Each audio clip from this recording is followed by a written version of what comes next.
And we're back, and as predicted, Terry, your hoodie has been stolen. Yes, somebody just stole it from me. You did describe it as hoodie theft season. Yeah. And we know now that this is true. It's official. Socks and hoodies have been stolen, my friends, and I was just robbed off camera. It's such important news that I feel like we really should spend more time on it. And I kind of want to bump our next guest because it's such prevalent news during these dire times. But I think we're going to stick with the script anyway. We'll go to Andy McMamara of Sportsnet. How's it going, buddy? Hey, good boys. Good to be back on with you. How's everything? Pretty good. Awesome. I'm a Dolphins glad fan, to have you back on. I think everything is going to be solved starting this week. Two at a time. Yeah. I'm ready now for 15 years of Super Bowl runs. That's what I've sold myself on for the last 3 years. Yeah, absolutely. I've sold myself on that Ben DiNucci is going to bring us to the promised land. Oh, God. Benny D, baby, Benny D.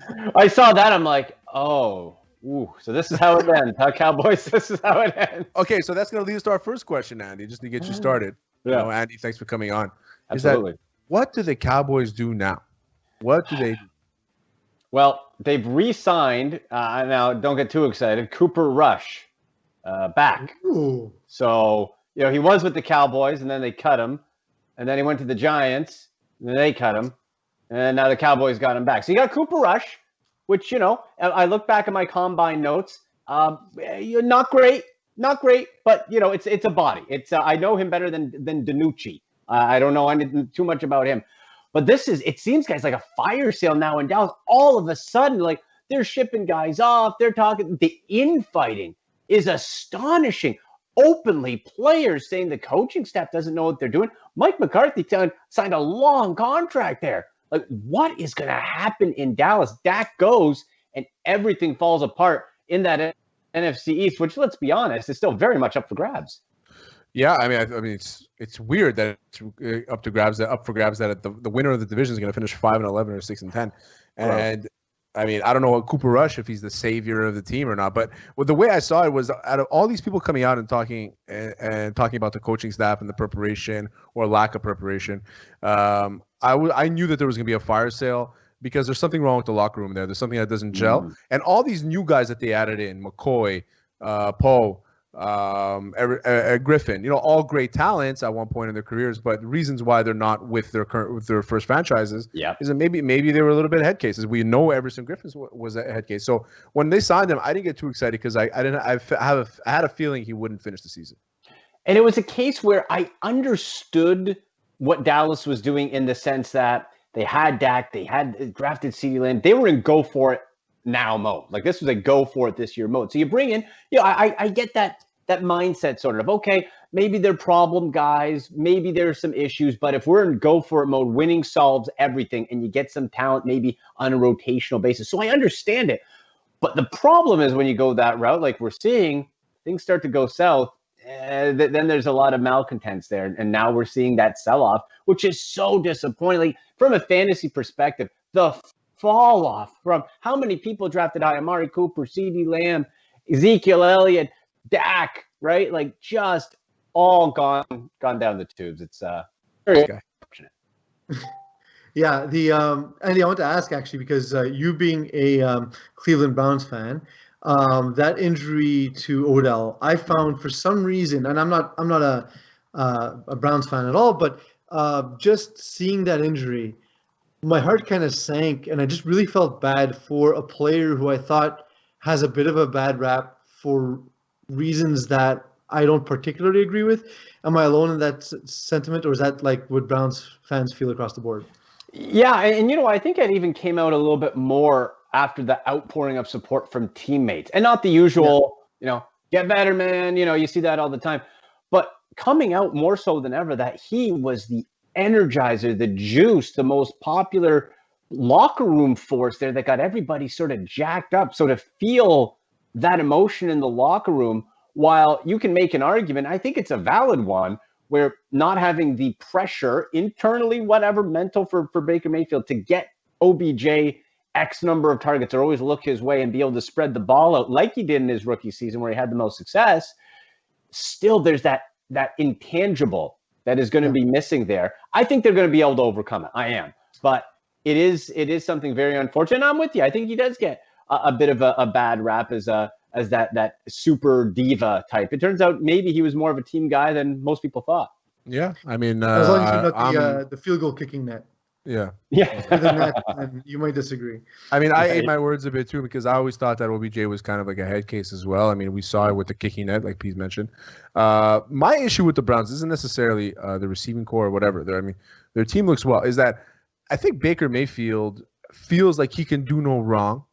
And when he does wrong, you call him out on it. You're wrong for calling him out on it. And then when he does right, you should be kissing his feet. Is my assessment wrong? You know what? It's not that far off. That's kind of I've often thought, like, if Baker Mayfield was on not my team, I'd probably hate him. Like, you know, he's on my team. I'm going to love him until he's not, right? But yeah, and that's part of really what gives Baker his edge and what has driven him to be great up to the National Football League to eventually become the first overall pick, right? The walk-on status, the transferring, the FU to the world type of mentality that has gotten him to this point, has served him in different ways well, even in the pros. But it's a case where, all right, if you want to have the swag, you want to do that over-the-top confidence or negativity when you're down, you're going to have to deal with it. Like, you're going to have to deal with the national media dumping on you. You're going to have to deal with people wanting you to fail, and it's up to you to overcome it. Whereas if you have more of a just placid personality, like Sam Darnold, I call him Dead Eyes. He just has, like, you know, he's just sort of staring out there. Like, no one's getting mad at Sam Darnold because it's a side effect of mono.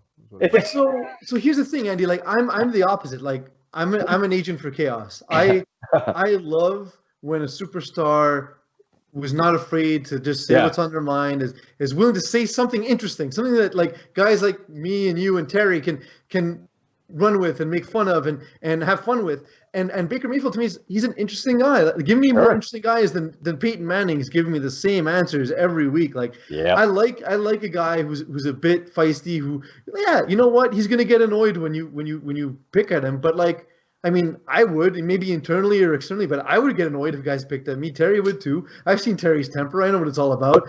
He's usually only exhibits it towards me, but, you know, I know what it's all about. And another guy who's got kind of that extra, that plus some sort of more, how can I put this, sort of team cancer sort of reputation in Antonio Brown. We see his return coming now to the Buccaneers. I know you're nodding by how impressed you are and how I tied them together.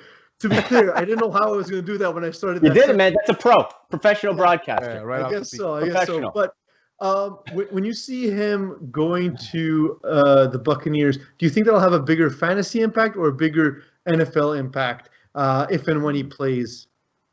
I like that question. A bigger fantasy or NFL impact? You know what? Honestly, I think it's going to have probably a bigger NFL real-life impact.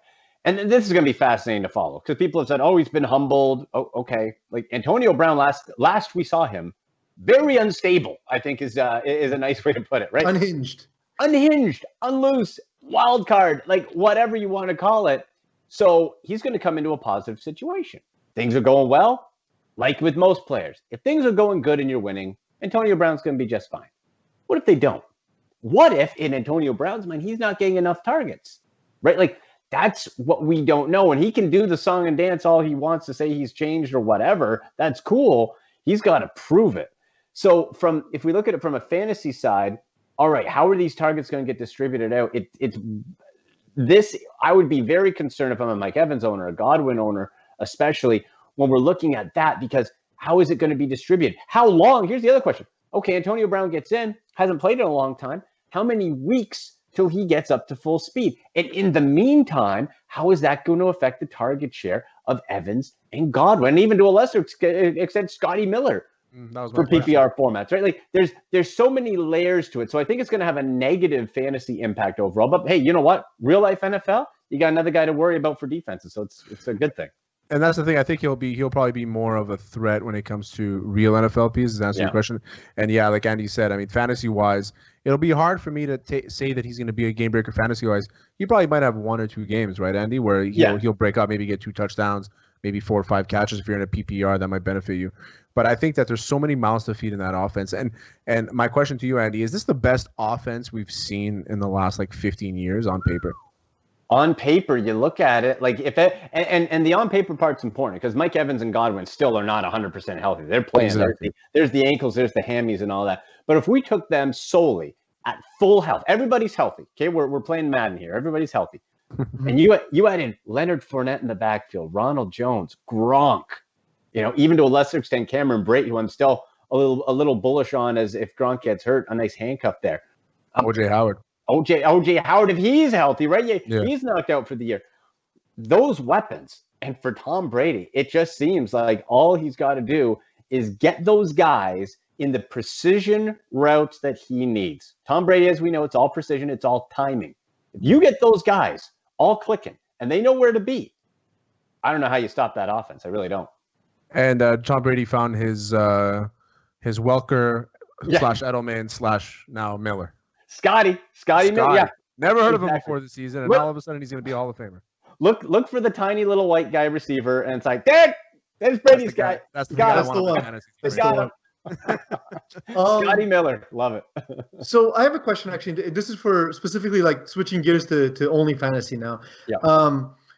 We saw last season a guy like Darius Slayton come onto the scene and give guys a boost, give teams a boost to maybe help them win their leagues. Who are guys at both the running back and wide receiver position who you think can be guys who you can add now to your roster, but will only have an impact late season / playoffs?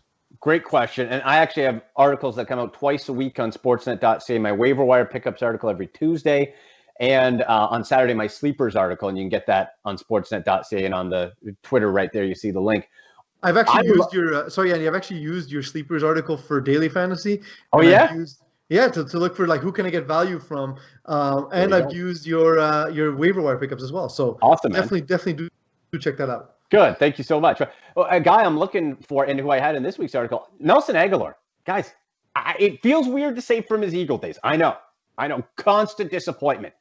Look at, and I'm not one about chasing points. If a guy has a big week, you got to prove it to me a little bit first. 3 weeks in a row, each week a touchdown. 14.10 fantasy points, the minimum. Last week, you went over 100 yards in 21. That's 3 straight weeks. Now you got a plus matchup versus the Browns, whose secondary can't stop anybody. Now, it's an interesting defense because the Browns lead the league in turnovers, but they give up a lot of points. You're going to be in a shootout here, and Derek Carr is finding Nelson Aguilar. That people are sleeping on that guy so hard. I would jump at Nelson Aguilar right now. And at running back, this is where we got to track it a little bit. JaMychal Hasty, big pickup, but you got to wonder if Tevin Coleman's going to play this week. We got to watch. Then DJ Dallas, who I absolutely loved as a dynasty stash going into this year for Seattle, for PPR only. I think the guy's a hell of a pass catcher, and he's got some zip, little swag to him too. If Carlos Hyde's hamstring acts up, now again, we're not going to know that till later in the week, but if he doesn't go, he's the only back. He's it. He's the only guy they can put back there because of the COVID rules. You can't just pop somebody in out of nowhere. So DJ Dallas and JaMychal Hasty are 2 running backs I would track, watch the health of the other players, and if it shows that they're going to start, you get them in the lineup. You mentioned Hasty, and my question is, as a guy who owns Mostert in several leagues and therefore owns McKinnon in several leagues, why wasn't McKinnon playing last week? ? Dude, I had him on one of my teams. I did. I had him in there. I was like, all right, McKinnon. Then Kyle Shanahan after, we wanted to rest him. He's been getting too much work. Kyle, could you have told us before kickoff that Thanks, -1? Thanks, Kyle Shanahan. -1 point. You would have been better to leave the spot blank. That was killer. Absolutely. It was a killer. I had a terrible week. I lost my week by 5 points. So thanks, Kyle. Yeah, that'll do it. What I like about Kyle, I don't like that, but what I like about Kyle is that he's kind of extended his father's legacy to the way he coaches and how you can put any running back in there and they'll just get you 1,000 yards. I'll never forget the Denver Broncos and Mike Anderson. What happened to Mike Anderson after he had those 1,000-yard seasons? We don't even know. He's a fullback. Yeah. Mike Anderson started as a fullback. Yeah, he was 400 pounds. But just to say is I think Kyle Shanahan's a great coach, but he doesn't care about fantasy clearly, which means we hate him. We do. Well, and if you remember the way Mostert started, Andy, it was a week that was it Alfred Morris was supposed to get all of the work, and instead he got -1 point, and all of the other yards and all the other work went to Raheem Mostert. So just to say he's done it before. So I don't know why I'm surprised. I don't know why you were surprised. It's just what he does. It just happened. Jeff Wilson then popped last week, but he's out injured too. So it might, if Tevin Coleman does not play, and he was activated from injured reserve, so the 49ers have 21 days to get him back on the roster. I'm hoping he doesn't play this week because that would just muddy it all up because then you don't know how much work Coleman's going to get. If it's just him, you're going to have Hasty, you're going to have McKinnon. And again, when it comes down to that, is he going to rest McKinnon more? I don't know. So I'm a little spooked from McKinnon, but if Coleman doesn't go, I'd feel pretty good about Hasty, who in the limited carries last week, I thought he had real quick feet, had a little head jiggle. I liked him. I thought he had a little bit of elusiveness to him last week. Absolutely. Andy, before we let you go, give me 3 buy low candidates that our listeners and our viewers can sort of keep in mind and make offers for heading into the latter half of the season. So I'll give you one that you can get off the waivers. You don't got to buy low. Rashard Higgins, and we talked about OBJ earlier. This is a guy who you have to remember. He lived at Baker Mayfield's house a couple of years ago. Lived with him.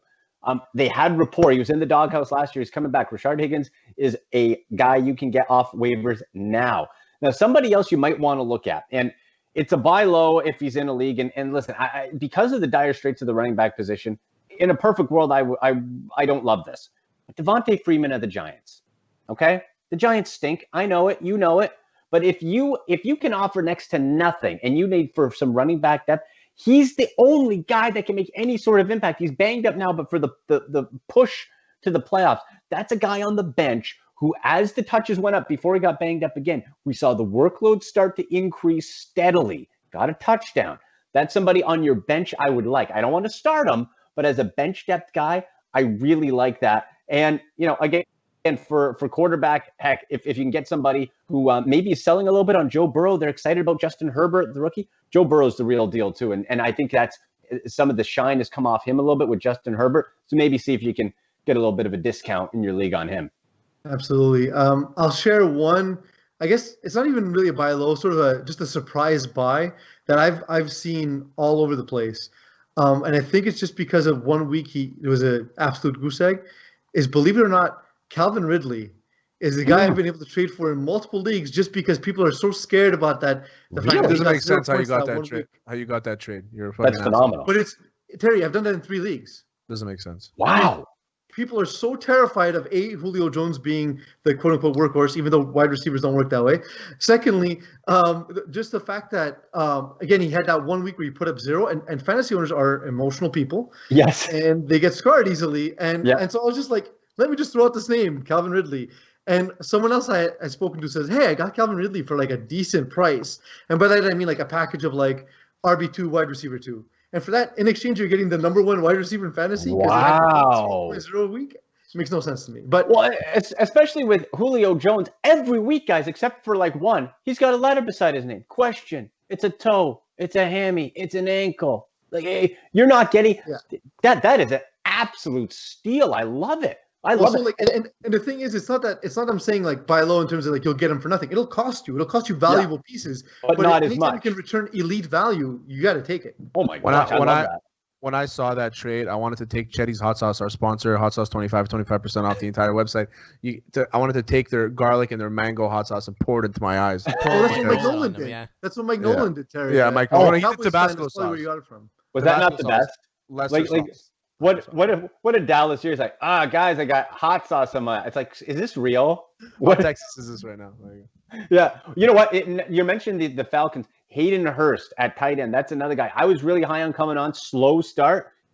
Matt Ryan loves his tight ends, and we're starting to see back-to-back weeks again. Nice in the teens fantasy points in PPR, getting the odd touchdown. I think Hayden Hurst is another buy low candidate, especially with that tight end group is so. Like around the whole league is so thin. Dallas got it too. If someone panicked and dropped him or thinks he's not going to be a big part of that Philly offense, he's going to be coming off of IR. They just designated him to return too. I just dropped him. Get him back. So Hayden Hurst, I drafted in most of my leagues as my backup tight end. Hunter Henry, George Kittle were the guys that I was reaching for. So most of the time I got Hunter Henry, and Hayden Hurst, that was my backup. I ended up dropping him in a couple leagues because he wasn't doing much, and I needed to make a move, and I didn't want to get rid of the other guys. Now I'm looking to get him back. But also, I fucking dropped Dallas Goedert when he was on my IR because I needed that space. You know what? I had Dallas Goedert in one. I didn't need another IR space, so I still have him there. But what I was able to do, I picked up Robert Tonyan for the Packers. I got him a week before he was cool, folks. That's why you read my stuff. That's why you read my stuff. I got him before it was cool. And then I had Evan Ingram sort of as a bridge. Evan Ingram's going to get you 9 points. That's it. He's not going to get you less. Yeah. He's going to get you 9 points. So if you like that, that's fine. But that was sort of my balance there. So, Andy, just one quick question here before we let you go. I was actually thinking about this. I've made a lot of my decisions this year in fantasy based on pacing, how quickly teams play. So I like, for example, a lot of guys on Atlanta, a lot of guys, like, for example, Kenny Galladay in Detroit. I like a lot of guys who play on fast offenses because the more plays a team runs, the more opportunity they have for scoring and for contribution, kind of the way you look at pacing in basketball. And I was wondering if that's going to be a metric people start to look at when it comes to fantasy and sometime soon. Makes a lot of sense, and you can throw Arizona in that too, with Cliff Kingsbury. Yeah, Arizona too. I drafted a lot of Arizona. Yeah, Kenny Drake's been irritating me, but whatever. I know. I'm with you, man. I'm with you. No, it makes sense because why? You have a faster pace offense. You get more plays in. There's more potential to get more fantasy points. Right? It makes total sense. Another guy you should keep an eye on too, speaking of Arizona, Christian Kirk. Do not sleep on that guy. Oh, I have him. I got offered a few trades for him, and I really. I have him too. Yeah. Nice. I got him off waivers. And then the week he blew up, I had him on my bench because I'm an asshole. No, and you know what? It's always a question with DeAndre Hopkins, but he was dinged up a little bit too. But it seems like as Kyler Murray is evolving, Christian Kirk is getting more. We all love Larry Fitzgerald, but he's a non-factor anymore. So Christian Kirk's another guy that your listeners might want to get in there. This is good stuff. I want to rewatch this later and write it all down. Yeah. Thank you, Andy, for joining us. As always, great fantasy advice and great NFL insight as well. That's what makes you the best in the business. Joining us from Sportsnet. Thanks a lot, Andy. Oh, anytime, guys. Love chatting with you. Thank you. I appreciate it.